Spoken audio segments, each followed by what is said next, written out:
Welcome back to the Camilla Tominey Show, live from Manchester. And I'm here with Michael Gove, Levelling Up Secretary and the MP for Surrey Heath, as billed.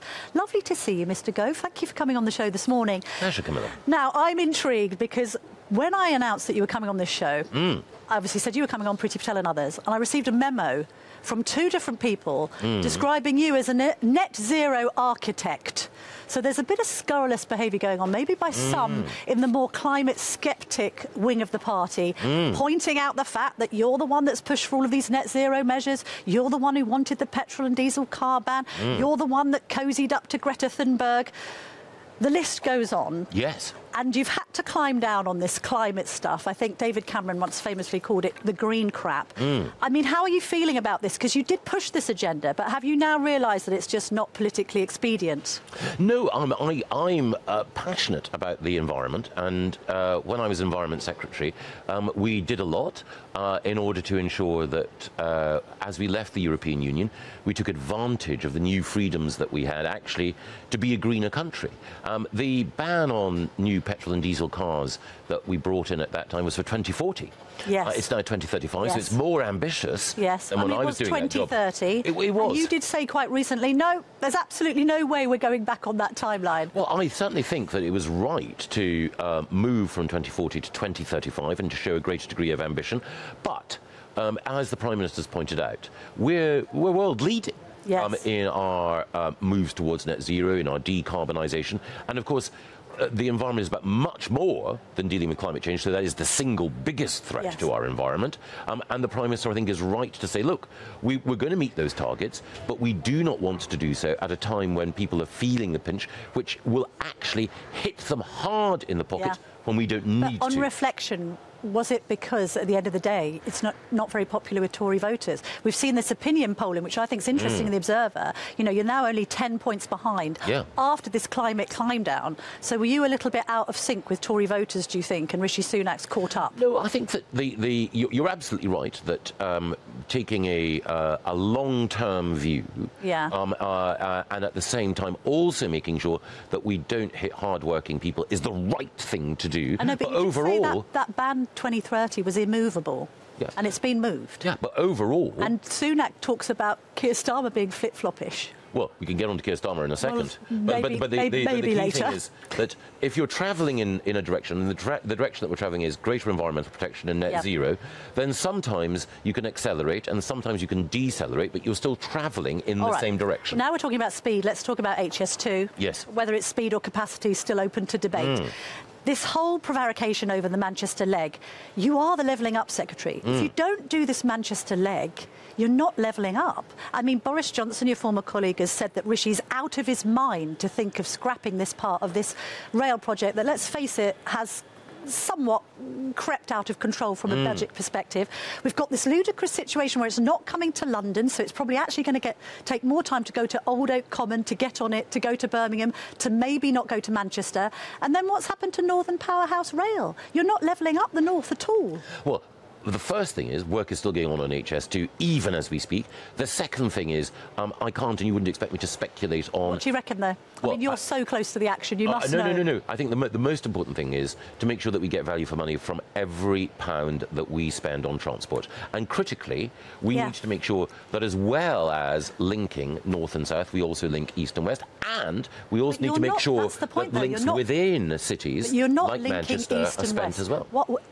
Manchester and Leeds still don't have that rail link. You know, you can't easily get across the Pennines in 2023. If you were in the north, you'd be angry. You'd be saying, no, this government is far too London-centric. It isn't all roads lead to London. It should be a road leads from Sheffield to Leeds to Manchester to Newcastle. I agree that we've been too London-centric in the past, and that's why we have a long-term plan for levelling up with lots of different ingredients. So you must think that HS2 should go to Manchester then? Well, I think levelling up involves doing many more things. Give us your position on that. Should it go to Manchester? Well, I think we need to make sure that we're getting absolute value for money from it. Come on, you must be able to have an opinion on whether it should go to Manchester or not. I absolutely think the most important thing is making sure that when we level up, we take into account all of the things that we need to do. So we've shifted Arts Council funding. I know, but should it go to Manchester, research yes and or development funding. Well, we're going to have to... Should it? Not will it? We're going to have to look at every conceivable pound that we spend on transport in order to make sure that we get value for money from it. I know, but still not an answer to the question whether you think it should go to Manchester. All right, so your answer to that question. Let's try and get an answer to another question.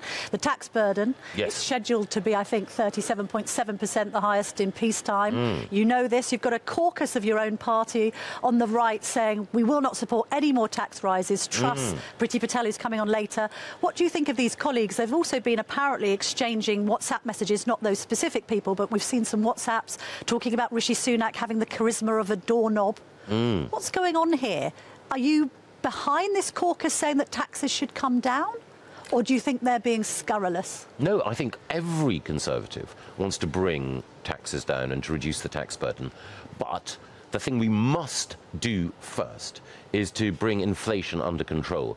The biggest tax cut that we can give to the country is bringing inflation down. Yeah. But naturally, whenever Conservatives can, we always want to cut taxes. And the colleagues who are making that argument are, to my mind, simply making the argument that all of us in government believe in as well. So should the Chancellor cut taxes come the autumn statement? Well, as to which taxes, when, it's the Chancellor, you quite rightly point out, who will decide. And I believe that it is only after we deal with inflation effectively that we can then cross that threshold. We do want to reduce taxes, but I can't anticipate where we will be on that journey at this stage. And on the inflation point, there's been some suggestions by Caroline Wheeler on the Sunday Times that Jeremy Hunt has been sort of overheard speaking about the idea of having an election once inflation is below 3%. So if it happens in the spring, it happens in the spring. If it happens in the autumn, it happens then. Have you heard anything about when there might be an election? I know it's next year, but which of those two seasons? I certainly don't know. All right, fair enough. Also, let's talk about you and talking about Boris in your Sun on Sunday interview, because I was intrigued by this. Yes. You said you sort of patched things up and you had a long and deep and meaningful conversation.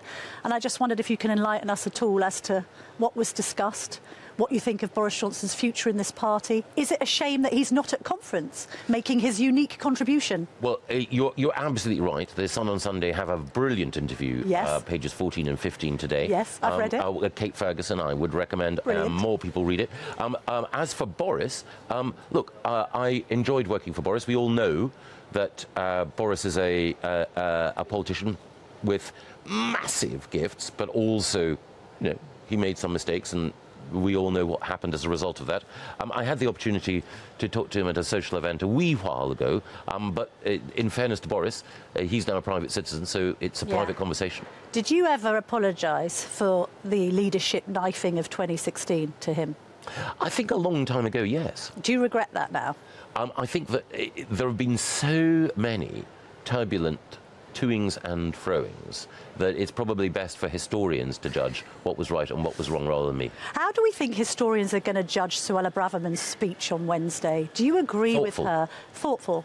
Well, I mean, I look at Britain, I think that it's a very multicultural country, and it's been hugely successful as that. So do you disagree with Suella then? No, because I think she was making a very specific point, which is that for us to continue to be a successful multi-ethnic, multiracial country, we do need to make sure that we have a core of values that everyone who lives here accepts and coheres around: the rule of law, democracy, tolerance for minorities, and so on. And we have been successful. If you look at the cabinet, if you look at the Parliament, if you look at the leadership that we have in the media, in the private sector, in so many other areas, Britain, I think, is probably one of the most successful multi-ethnic, multiracial democracies in the world. But you only maintain that success if people have confidence that your policy on migration and your policy on integration is sensible. So how's it failed then? And is she actually guilty of dog whistle politics? There's some who's talking about this point she's made about people claiming